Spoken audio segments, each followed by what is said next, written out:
Hello, everybody out there. We are doing a live stream on our Facebook page. No, this is Zoom. Just the Zoom. Okay, this is on a Zoom. Yeah. It will go up on social media later, so you can, if there was something that you maybe misunderstood or didn't hear, you can go back and play it again. I don't know, are we gonna have abilities of people who are on the Zoom to ask questions? Absolutely. Okay, and so you guys are monitoring that and will be able to tell Representative Hamrick and myself what those questions are. Thank you, everybody, and welcome to our first of many town halls. This looks like to be the centralized place here for the district. So we're going to be trying as best we can to get the locations in here.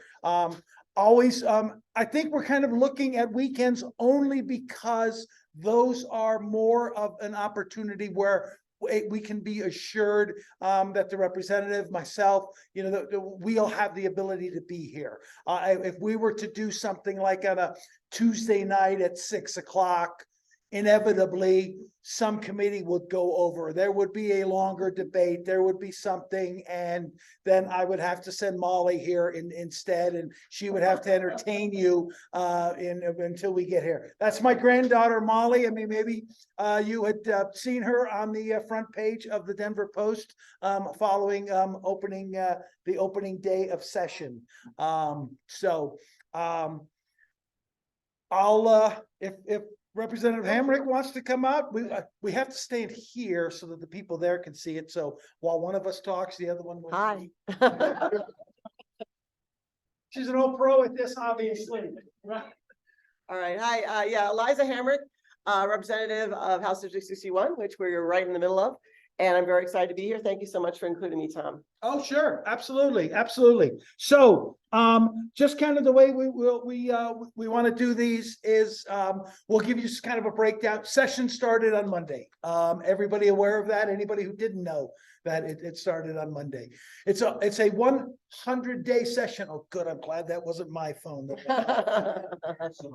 No, it's okay. We always need someone to remind the rest of us. It's the first day of a 120-day session. It does not have to be a consecutive 120 days. We found that out a couple of years ago when the COVID outbreak happened. So if they do any kind of a pause, we have no aspirations that we are going to get another global pandemic hitting us during these next 4 months. But should something like that come up, then that kind of thing would happen. We would have the ability to pause and then come back and finish up the 120 days. It's a drop dead stop at 120 days, midnight on the 120th day. You have to be finished with everything.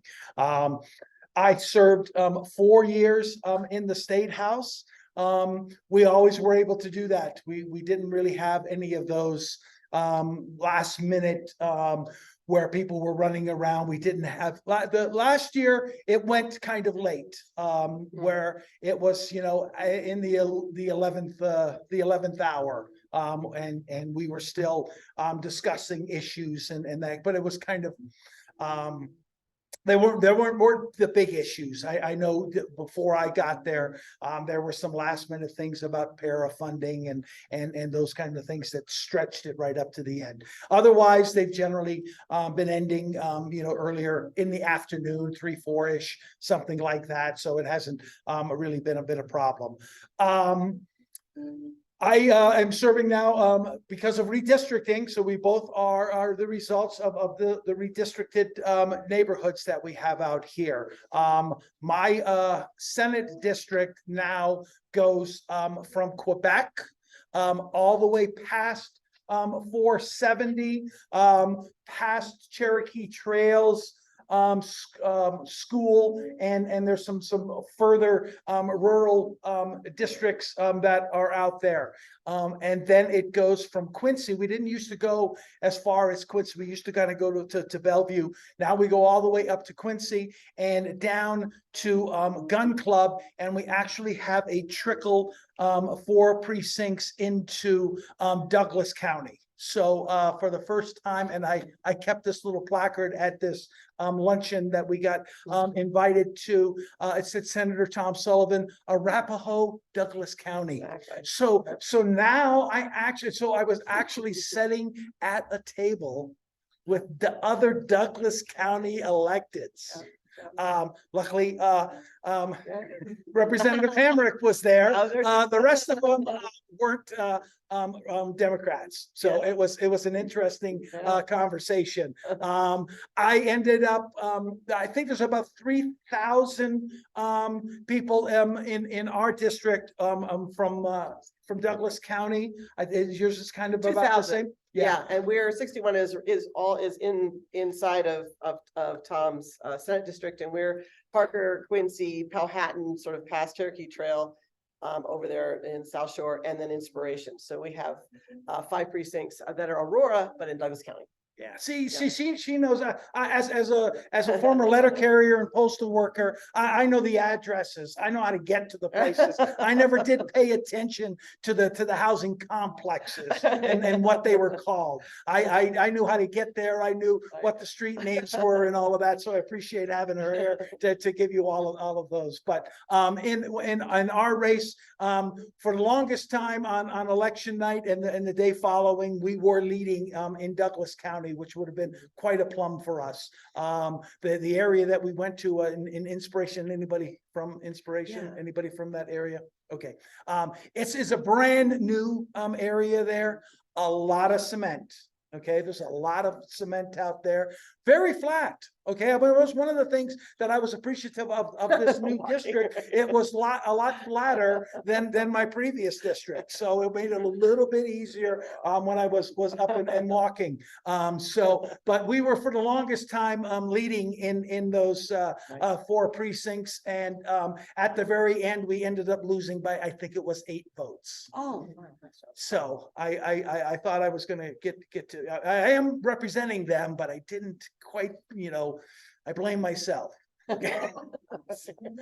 Actually, yeah. Next, actually, it was the couple of days that I was out, and quite frankly, that is how you're able to do that is by actually being out there. Mhm. Okay, and I don't believe that they've ever seen any of their electeds prior to us out there knocking and talking to these people. So by us actually being there, that's how we were able to get out there, and the heat that day and all of the cement and certainly not enough water. By the end of the day, I was as sick as could be the next day. So it cost me an extra 24 hours for being out there, but we bucked back up and got ourselves all going.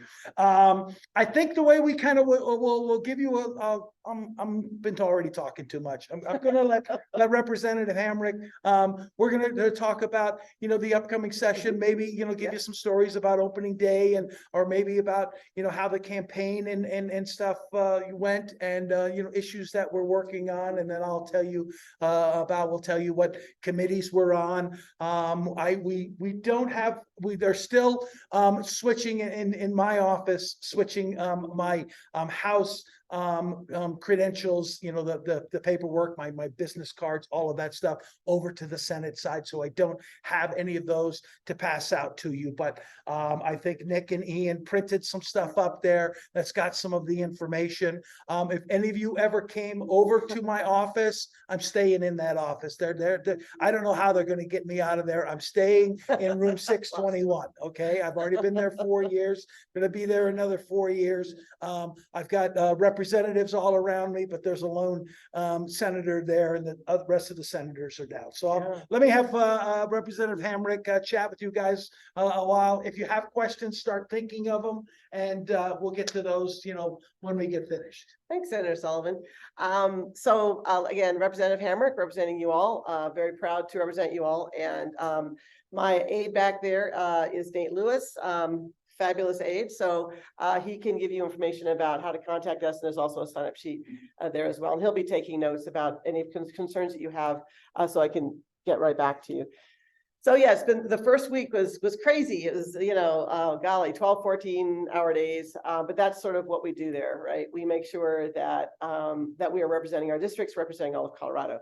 So I am on 2 committees. I'm on the House Education Committee and also the House Public Health Committee, which deals with mental health and other health issues. There's another House committee on health, but it's more of the insurance one. So I'm on the one that's more of the mental health. So that's when I went, door to door, often carrying Tom's stuff as well. That would be a big concern of people at the doors, would be education and mental health. And so I really made sure that I got on those committees for that reason. So as far as my bills, the first one is called a pre-file. The first one you push out there is kind of an easy one, but it's something that's needed as a history teacher of 32 years from Overland High School in the Cherry Creek School District. Making sure that we have accurate records that can be read in the future is very important to me. And so there's an archive bill that I'm pushing through that is going to allow the state archive to stop using microfiche and sort of update so that we can make sure that we keep the records safe, and that there's a clause in there that keeps them updating and updating, because you don't want to have proprietary technology that you can't access in the future. So that's covered. So don't worry about that, because that was my first concern. I'm like, well, what if you can't access, right? Yeah. And so that's going to be my first one going through. The second one going through is actually a bipartisan bill that I'm working with a Republican from Castle Rock, Representative Lisa Frizzell. She's their county assessor. And at the beginning, when I was first elected, they had what was called a bipartisan retreat, right? And it was at the Franciscan Retreat Mission or something in Colorado Springs. And so it was the newly elected Republicans and the newly elected Democrats, right? The freshman class, if you will. And we basically spent a weekend together. And you had, former governors, Republican, Democrat, former speakers, Republican and Democrat, former congresspersons, Republican and Democrat there. And I really liked it because you met sort of the loyal opposition, if you will, as parents, as friends. And so I've actually cultivated some very good friendships with them. We might not agree on everything, but we're civil and we'll talk to each other about it. And I'll hear things that I hadn't thought about before, and they will as well. So Lisa is one of those, and we've been working really well on this bipartisan bill, and it is what's called a county fiscal note. So I'll be quick with it, because usually when I talk about it, people's eyes glazes over as well. So when a bill is passed in the state legislature, it has a state fiscal note, which says how much it's going to cost the state. Sometimes it has a county fiscal note, sometimes it doesn't. Like the collective bargaining bill had a county fiscal note, but it's not required. And so when I decided to run, I talked to many county commissioners, including Nancy Jackson, Arapahoe County Commissioner, and I said, I'm thinking of running for the state legislature. What's the relationship between the state and the county? She's like, oh, let me tell you, how long do you have, right? And so we wound up kind of coming up with this idea that having sort of a fiscal note so that people, other legislators, counties, other people sort of really understand the cost of this to the counties, because oftentimes the state will pass a bill and it looks like it doesn't cost anything, but it does. It always costs something, right? So what does it cost the county? And so I'm working with CCI, which is Colorado Counties Incorporated, and also CCAT, which is kind of progressive. It's not like someone's telling me it's not an organization. It's mostly just a group of sort of the progressive county commissioners in the state, right? But both of them are on this bill and very, very excited about it. So it's going to be one that's kind of a pilot where leadership can request 5 fiscal notes on 5 bills this year. And so we'll see how that goes. And when I talk to people from city government, they're like, do a city one too. So exactly, right? So we'll see how the county one goes. And that's what I'll talk to you next year. Yeah, because I am a public school teacher of 32 years, just retired from the Cherry Creek School District, as I said. I hate unfunded mandates. I hate them so much. And so I really want to make sure that the state is responsible with our money and make sure that if, basically budget what you value, right? And so I'm starting with the counties. And then my next one is trying to get the National Board certified teacher stipends back. So National Board, teachers in Cherry Creek and other districts in the state can do a program, which is sort of a national training program to sort of kind of achieve master teacher status. Costs $2,000 to do, but teachers that do this are very committed to upping their game. And they really want to learn sort of the most recent, pedagogical improvements so that they can be the best teachers they can be. And they put their own money in it and the whole deal, right? And then it costs $500 to recertify once that license is over. So in 2009, they created the state stipends, right? So if you were a national board teacher and applied, you'd get $1,600, right, for that year, a little salary bump just to sort of help you pay back that $2,000, right?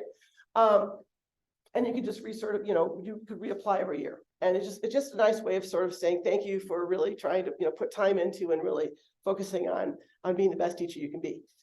But it also has $3,200 that went to sort of high needs schools and turnaround schools, really schools that it's just really tough to be in, right? And there's a lot of needs of the students and families and things like that. So those teachers could get an additional $3,200. Okay, so this was, in 2009, they had that. This is another bipartisan bill I'm working on because education is a bipartisan issue, right? We all have kids in schools. And so I'm working with a representative out of Loveland, and we are basically asking that stipend be brought back from the state, right? And so I've stakeholdered like crazy. So I've got all sides on board for this bill. And so I'm really, really excited about that one. And I'm also excited that we've added librarians to it because librarians can also be a national board. And we're adding rural schools. So rural schools is going to be part of that 3,200 extra, right? So it's going to be high needs, turnaround, rural, right? It's not going to attract teachers in rural areas, but it could keep them in the rural areas. So if they're already there, or if they grow up in the rural area and they want to stay there, right? And they want to be a teacher, this could be like a 10% bump in their salary. So again, it's a bipartisan, rural schools is all over it. They're, CE, State Board, their lobbyist loves it. Democrats for Education Reform like it, CEA likes it, AFT likes it, like all the groups, right? The Republican groups love it. So we're looking into that, and hopefully we're successful with that. The fiscal note's kind of high for the state. It's like 2.3 million. But again, budget what you value. I mean, you say you support education. This is a great way of getting money right into the hands of the teachers. So that's another one. Then those are my three early ones, right? And the fourth one is what I want to do is I want to get more options for our high school kids. So again, teaching at Oberlin High School for 32 years, social studies, I realized that my kids, my students, usually you get two options: military, college, right? There's a third option. That's the trades, right? Trades. Do you want to be an electrician? Do you want to be a pipe fitter? Do you want to be a sheet metal worker? You need to understand there's some really great opportunities for you in industry, whether it's unionized industry or industry, whatever, right? And so I'm working with a lot of different stakeholders on that, trying to get that information into high school guidance counselors and things like that. Because I was at a Cherry Creek school recently, went into the guidance center and said, hey, if I'm a senior, about to graduate, and I want to be an electrician, what are my resources? What do I do? Well, where would you send me? And the counselor said, Google. And I'm like, okay, great. That's all I need to know. And so it's a third option for our kids because my son is a unionized carpenter. My daughter is a first grade teacher. College educated, not college educated. He makes more money than she does. He has better insurance. They're on his insurance, the whole deal. They can't outsource him, right? And so I want to make sure, again, union or non-union, being a union person, I prefer union, but union or non-union, I just want our kids to have that third option. And the trades are a noble, noble way to go. You can support a family, you can build a life, and we need them. I mean, if you've had anything like on your repairs or whatever on your house, or heard about sort of the building shortages, things like that, we need them. And so it's a wonderful, wonderful opportunity. And I really want to make sure that our high school kids understand that that's a third option. There's other options. There's fourth, fifth, sixth, seventh options. There's a lot of options, right? But it seems like that's a really good one that should be right there with the military, which my husband served in, for 12 years, Air Force. He got out right out of high school at 17. So that was a great option for our family. And then college, of course, my kids went to college, but kids get debt in college, and sometimes it doesn't work out. But the trades, Now there's a good half, right? So that's my other one. And then I have an education one I'm still kind of looking at regarding helping districts sort of look at their assessment models and things like that. So that's sort of another one that I'm working on that I haven't quite gotten ready yet. So those are the 5 that I'm working on now. That said, well, we're going to get how many bills? Like 100 or more? Yeah, I think last year was 500. Yeah. Yeah, so those are just mine. And the reason I have those is because what I heard at the doors, right? And so please know any bill that you see that's coming up, email me, email Tom, let us know what you think. Our job is to represent you. We can have you testify. We can, if there's a group that you think that I should meet or Tom should meet, you know, you need to meet this group before you think about how you're going to vote. Please let us know because that's sort of our job, right? And I'm very excited about it. You're asking me how my first week went, and then it's like exhausting. But what's the word? Invigorating? Yes. Yes, great word. Yes, invigorating. Yeah, because you realize the charge that you have is to represent your district, but also the state of Colorado. So it's a heavy responsibility that I am dedicated and committed to. And you know, people ask, "What's your opinion on X?" I'll be like, "Well, it's not. It really doesn't matter what my opinion is. It matters what the people of 61 and the people of Colorado feel." And so I'm really excited about that and about being someone that makes sure that all voices are heard. So those are the 5 bills that I'm running and all that. Great. Thank you, Eliza. And we do have a member of our city council from Centennial. Go ahead, stand up and introduce yourself. Tell you what, let everybody know what district you're from. Is this your district right here? Perfect. From this district right here, serving for the next couple of weeks as mayor pro tem. For the last year as mayor pro tem. And we re-elect every year, we re-elect brand new mayor pro tem. So, sorry. Hi. Perfect. And we just moved our meetings from Monday night to Tuesday night. So now we can watch Monday Night Football, except it's all done. So, yeah. Perfect. But thank you. All right, super. Thank you so much. Thank you. And thank you for coming.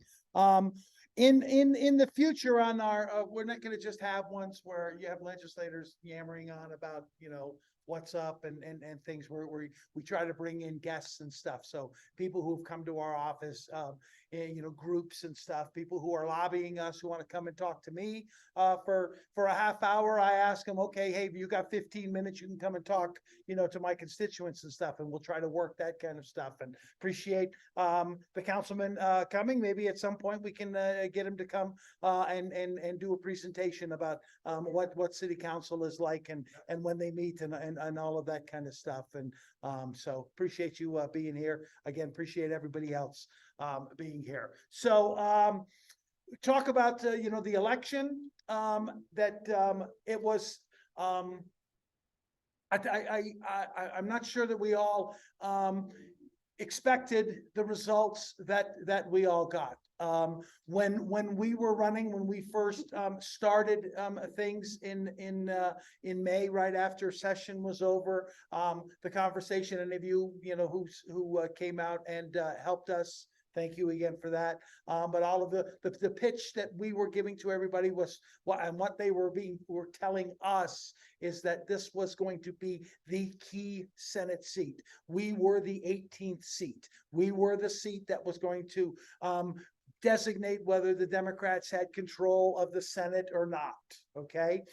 We, at that point in time, had 41 state representatives. The message to us was that it was going to be incredibly difficult to hold those 41 seats because it was one of the highest numbers we had ever had in the history of the Colorado State House. It was going to be difficult for us to hold those, especially with the redistricting and the way people were moving around. So the anticipation was that we would lose 3 or 4 seats along the way. 61 here was one of the tier 1 targeted races. This was going to be an incredibly difficult seat for us to win. 37, which is where we a bunch of us used to be a part of. That was going to be a very difficult seat for us to win. Our higher offices, governor, our attorney general, treasurer, secretary of state. The only one that they even thought that there was a possibility was going to be Dave Young, our treasurer. The rest of them looked to be solid, but not the walkaways that they ended up being on election night. I think the governor ended up confirming that he was the winner within about 30 minutes. The rest of them followed very quickly thereafter, and the results all started rolling in that night. And by the end of the night, and it took a couple of days. There was some straggling in of counts and all of that, but we ended up maintaining our control in the Senate. And we went from 21 that we had when session ended last year. Actually, we only had 20 when session ended. We had a Republican who switched parties during the interim and became a Democrat. So we added one during the interim. You don't do that very often. We'll pick up seats when there's no election going on, but we were able to do that. And we maintained the ones that we had lost and added. So we have a majority of 23 in the Senate right now. That leaves only 12 Republicans. And on the House side, we increased from 41 up to 46. You've seen all of the quotes and the statistics. We have one of the most diverse general assemblies in the United States. I think there's another state that has as many women as we do. Nevada. Is women. Nevada is the other one. First or second. Yeah. So they also have, and we have more women than we do men. Which is great. I mean, I've watched the old white guys mess things up so much. It's like, yeah, go, please take it over, take it over, see what you can do. And that's how things have ended up. And so, on the Senate side, I don't think it's going to be as difficult for our leadership to manage. I mean, they had 2021 last time. You keep that, you add a couple of more, it's still very much manageable. They're herding cats over on the other side, okay? I mean, there's 46 of them. It's not, I'm not to think that it's dysfunctional in any way. Of course, it's only been a week, and maybe that will all, pop itself out eventually. But I'm just talking about the Democratic side, Yes. the 46 on the Democratic side. The other side we know has some very functionality problems, and that's continued from what they had last year. But the sizes of the committees maybe are a little bit bigger. The same in the Senate. There's the ability, because especially with the results, we have the ability to be 2-to-1 in each one of the committees, whereas in the Senate there usually are only 5 people on there. So it's 3 Democrats, 2 Republicans. We have the ability to make them 6 and 3. So and some of the ones are even bigger. There's much bigger committees on the House side. They have 10, 11. I don't know if there's anything higher than 11. No, Is there a 9, 13? Yeah, 11 is the top. 9 and yeah, 11's top. Yeah. So so there's one a 9 in the Senate, and I'm not sure what it is. And when they get together for a joint SMART Act hearing or something, they have to blow out a wall because they don't have enough room, for the legislators to sit down. Yeah. And so that how that all works. I am on the Business and Labor Committee, and I am on State and Veterans Affairs. And on the State and Veterans Affairs, I am actually of the vice chair. Now, just to give you a little, and I don't know if I might have written about this in my newsletter, and if you get my newsletter, thank you so much. If you don't, please sign up for it. It's rather entertaining. The guys do a lot of good work on it. We've got some information, on there. I talked about what had happened. I mean, it was 10 years ago when I first started going down to the Capitol. Okay, this was in 2013 when all of the gun bills were being moved, when the 8 gun bills were being moved, and it was 2 months after the Sandy Hook massacre. It was 6 months after my son Alex was murdered in the theater massacre, and I was down there, and I was in the upstairs area waiting to get into one of the committee rooms. And I had stand out there for 4.5 hours because there were so many people out there, and you were waiting to kind of wade yourself through there. There were cars that were circling the Capitol during that whole time, honking their horns. You could hear the horns honking from the inside. There were airplanes flying over top with banners that were going on all day.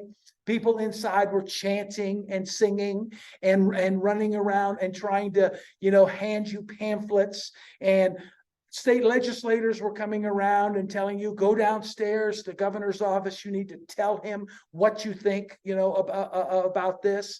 And they were trying to put NRA stickers on my jacket and on my back and all of that stuff while all of this was going on. In the 4 hours, I was able to work myself up to the front where I was able to sign in. Okay, to have an opportunity to go in. And this was going to be a Senate committee hearing, and this one was to ban high capacity magazines. And so I got in the line and went to sign on the page that I was in favor of that. And there was a crowd that just started yelling at me that no, you're signing on the wrong page. And I turned to him and I said, no. I said, a man walked into the movie theater with an assault weapon and a 100-round drum and opened fire. And in 72 seconds, he killed 12 people, injured 70 other, including my son, Alex. I am right where I need to be. And I got myself inside of that committee room. And I remember having an opportunity to sit down and listen to every of the other comments and everything that was going on. And this was the old one, and they had these old tiny little theater-like seats. It was incredibly uncomfortable, but that's what you have to do. And I remember when they finished through kind of their preparation, their prepared people who were going to speak, they started going through the lists. Well, there weren't very many people there on the list who were in favor of it, so it was easy for them to come along. And I remember hearing Senator Guzman call my name. And I got to walk. I had to move through everybody, and I walked on down there. And I knew what was gonna come up. And I had my 3-minute speech already written, and I had it all prepared. And I introduced myself and told them I was Alex's dad, and read through everything and talked about, that's what Alex needed was a couple of more seconds to get behind something, because he didn't have a chance with a 100-round drum. And when I got all finished with that, of course, nobody had any questions for me. And then I had to walk back and sit down, and all of the people who were sitting around, not a single one of them had the ability to say or look at me, because they knew that this was the father of one of the people, who was murdered there. And the next couple of years, when those bills had passed, we kept going down to the Capitol because they were trying to repeal those laws. Okay, and we would go and we would sit there and get ourselves ready to testify on those bills. And we would sit there sometimes till 2 o'clock in the morning. Barbara was there with us many times, waiting until 2 o'clock in the morning because they would always put us at the end. We heard I know more about Christopher Columbus than I thought I had ever heard, because we kept getting put behind them changing the Christopher Columbus Day, and those debates would go on for 6-7 hours, and we would sit there and listen to all of those. And we were too fearful, because we were so new at this. We thought if we left and went and got something to eat or moved from our seat, that someone would look up there and say, oh, they're all gone, let's move this one ahead. And then we thought, the bill would pass and we wouldn't get heard and all of that. So we always made sure that we stayed there. That's not the way it works, okay? And then the other thing about it is, as legislators, now I know you can go out there and tell the people, you know what, you're not gonna, you don't have to sit here, your bill's not gonna come up till 10 p.m. Okay, so you can be safe. Or we can also let you know what, I've already counted all of the votes. This one is good. We're gonna pass this, or we're gonna defeat that, but we appreciate you being here and you can make your decision. We never knew. We sat there with just had no idea what was gonna happen. It happened year after year after year. And the committees that we were in was State and Veterans Affairs. Oh, no. Okay, that was the committee that we would go to all the time. Those were what at the time was called the Kill Committee. Okay, and at that time, there used to be representatives from Senate District 27 or Senate District 27, House District 37, because these were solid red seats out here. So you can put those people in those committees because they are never in doubt of winning their next elections. Once we started running against them, when our neighborhood started changing, when people started moving in and others started moving out, that all changed. Those people were off of those committees. I knew at some point, we would get a representative on state affairs and the state and veterans affairs from Senate District 27. I had no idea it was going to be me. I just had no idea that we would be able to do this quick enough and get the support from the community in such a way that not only am I on that committee, I am a vice chair on that committee. So from that 4 hours of standing out there waiting and signing my name to going in, now I'm actually sitting on the dais up there and I'm actually being and making the policies that are affecting our communities. And it's because of people like you coming out here and supporting us on this that has allowed us to do that. Oh, that's somebody else. Oh, okay, we got 20 minutes. Oh, that's what that was. I thought I was over talking. Oh my goodness. Someone's cutting me off in my own town hall. My God.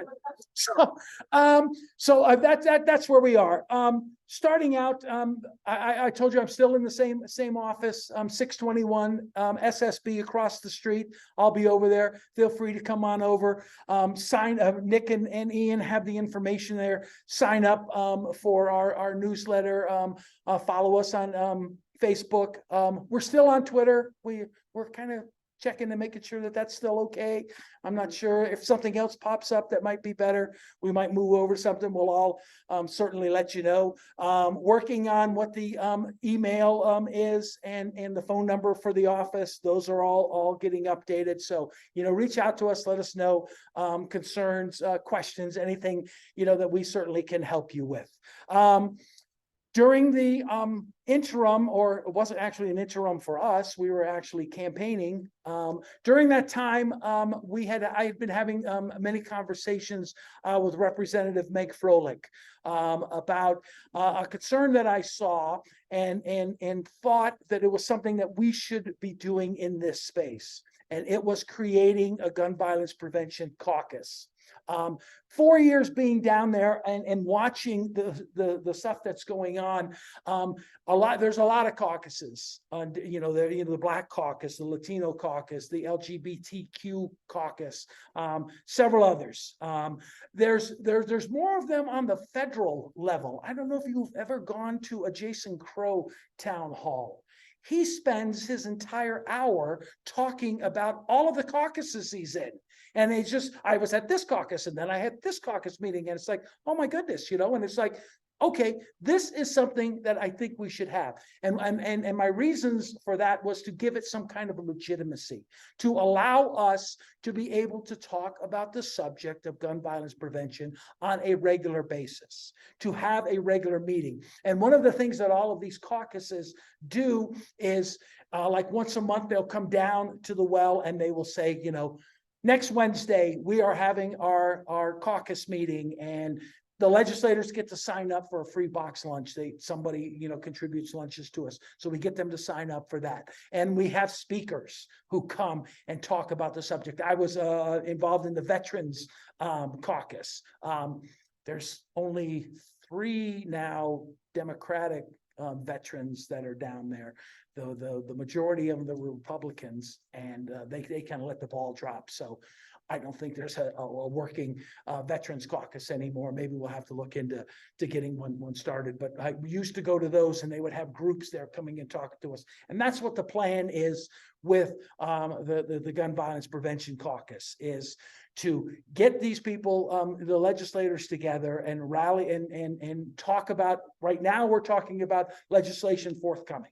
So we're prioritizing what we're going to bring forward and bring it forward as a group. And then what's happened in the past is individuals come up with, as the representative told you, all electeds have the ability to bring 5 different bills. And that's what every single one can do.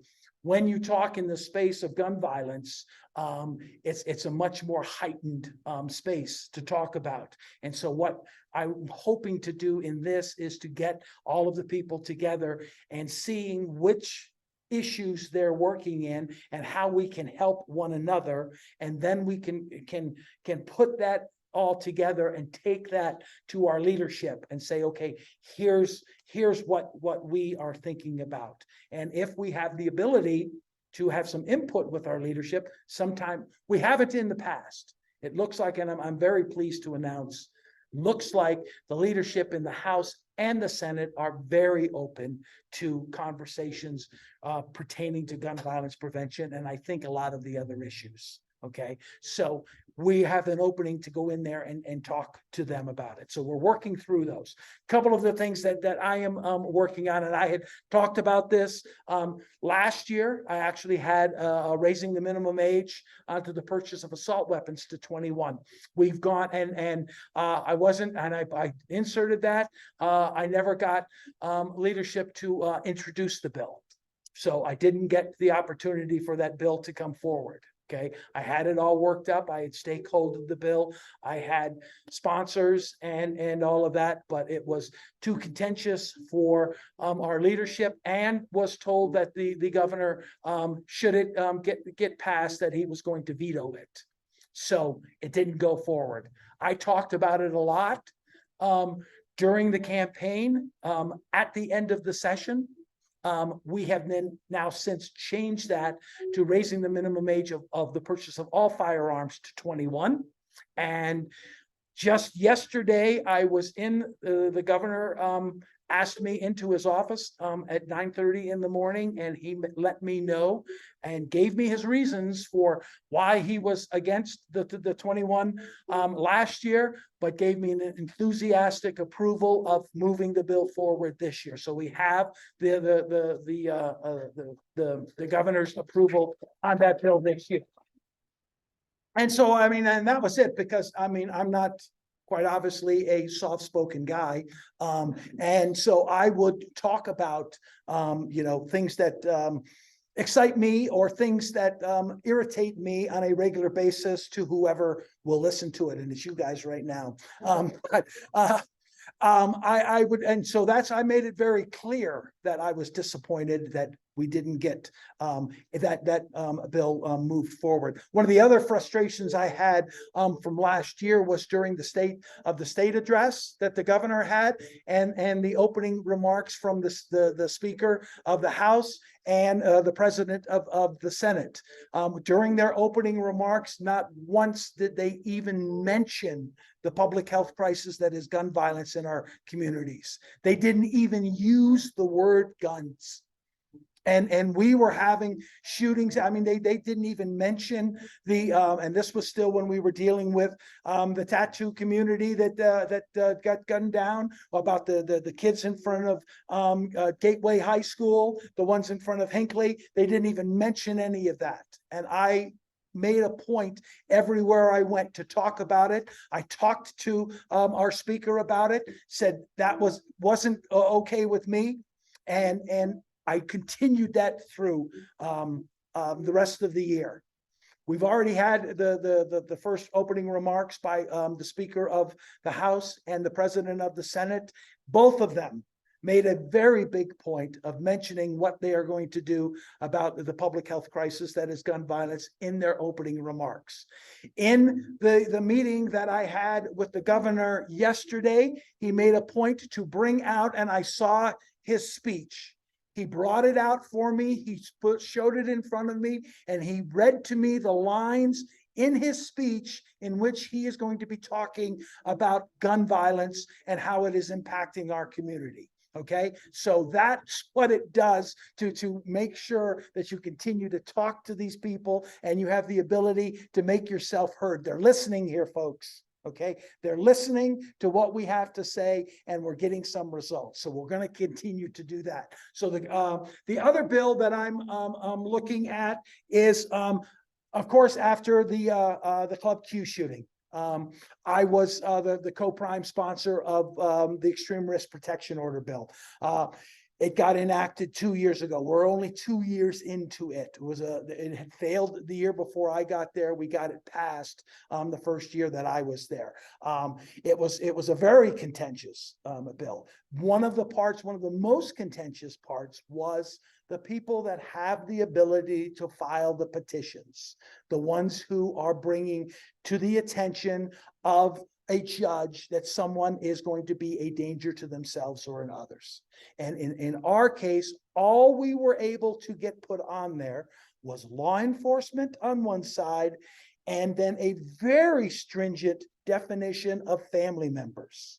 I mean, I couldn't believe how hard it was to define who is your family. Okay, but that's what we ended up doing. And that is all that we had. So when the Club Q shooting happened, I'm thinking back to all the conversations that we had. At no point. Okay, good. I'll give you guys, I'll finish right here and then give you guys a chance for questions. I don't ever remember anybody thinking or bringing up the possibility that we would be in a situation where law enforcement would refuse to file a petition and family members would refuse to file a petition, leaving the community completely at risk of someone known to be a danger to themselves or others. We are going to change that in the new ERPO petition orders that we have right now. We are going to include on one side district attorneys, because there are a lot of good district attorneys out there who will be able to do this type of stuff. And the other one, we're going to talk about community-minded people. These will be your educators. These will be mental health professionals. These will be your family doctors, the school therapist, that type of stuff. To create that third lane that people who are a part of somebody's lives. Those, I mean, we always talk about, you go to work, you go to school, you spend more time with them than you do your family. And that is the case a lot of the time. So those people see the struggles that you're having, the problems that you're having, and they're the ones who can step up and let somebody know. Still has to go through the judicial system. You still have to bring it in front of a judge and all of that. Been working with the governor's office on that. They're very supportive of that. So those are the two big ones that I'm going to be working on still, as a veteran, as a labor friend, working on, as a victim, so working on victims' rights. Those will be issues that I'll always be working on. And of course, I'll be standing and supporting my other colleagues on a lot of the big main issues that we have coming up this year. I think housing is going to be a very big issue that we're going to be talking about. And when more things get flushed out, like I say, follow along and we'll tell you about it. We've both rambled on. We're going to open it up and see if you guys have any questions, and then we can, finish things up. Anybody got any questions about anything? Yes, ma'am. A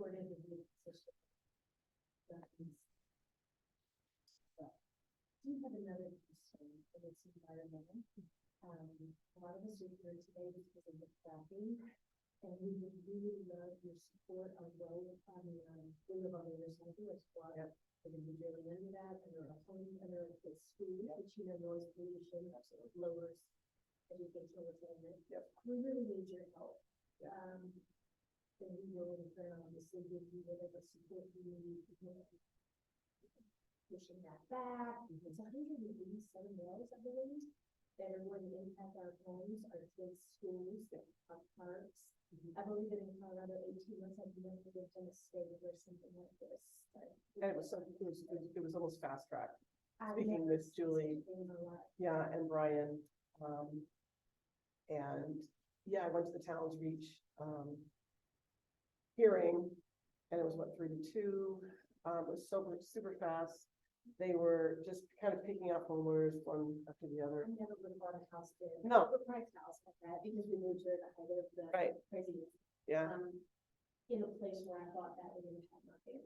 absolutely. I hear that time and time again from people from those areas. Really upsetting, and Yeah. values. Yep. Will be impacted by that. So I'm not So- sure at this point what we can do to help you, but whatever support you guys can give us. would Yeah. be incredible. So I have someone that's going to be designated just as a person to work with you from my office. His name is Peter Wagner. He is in House District 61, and he has been very involved in like parks and rec and things like that. And so he just kind of came aboard. And so hopefully he's reached out to Julie. If he hasn't, I'll make sure he has. He just came aboard. But he's my person that is going to be the liaison between you and I. And so he will find out what power we have at the state level to help you. He'll find out about what's the timeline of what you need to do and when. Yeah, my understanding is, Julie, if you want to speak about it, you're now on the state board, and also Brian, right? I'm a local government designee for Tollgate Crossing, Yeah. The COGCC, which is a little different. But I think one of the issues that maybe both of you can think about is that at least the city of Aurora is taking the position that the statute adopted a few years ago regarding forced pooling somehow imposes liability on Aurora if they say no. And so Aurora is taking the position that they are just going to be leasing everything whenever someone comes to them. And I think that's absurd and needs to be clarified. And I know in particular, there's other communities like Boulder that are saying, no, we have some say to say no, Right. when we don't want our minerals leased. And Aurora's been doing that with housing as well. That's why there's just new tracks of houses being built with no thought as to how are those people gonna get out of that neighborhood. I mean,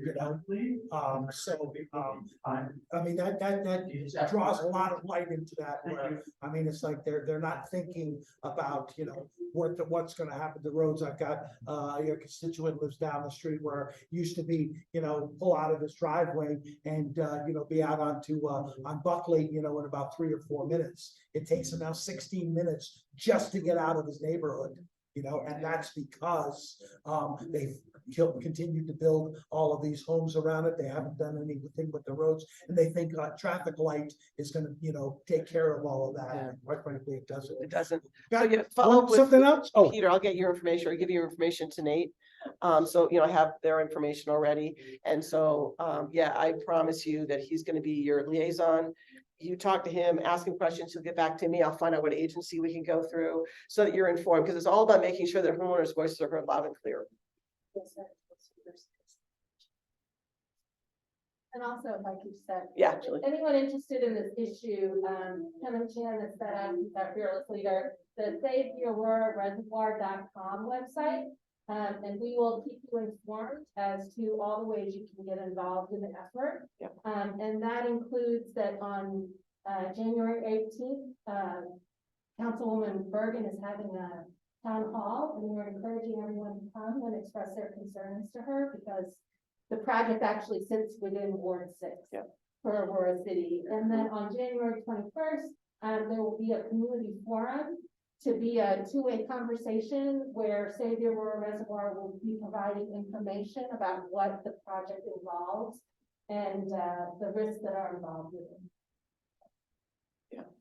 So I think we got time for one quick question, if anybody has anything. Before, I don't know how stringent they are. If they're making announcements, I think they're probably pretty serious. It was very hard, they had to compromise to get it passed. Right. That's why it's so limited on who could Now we've proven that those limitations have caused lives. And that's why, so it's baby steps to getting to where they want to be. Right, and you need to understand that 2/3 of all gun deaths are suicides. So Mhm. when you see what happened at Club Q because of someone who has a danger to themselves or others, and 5 people died from that.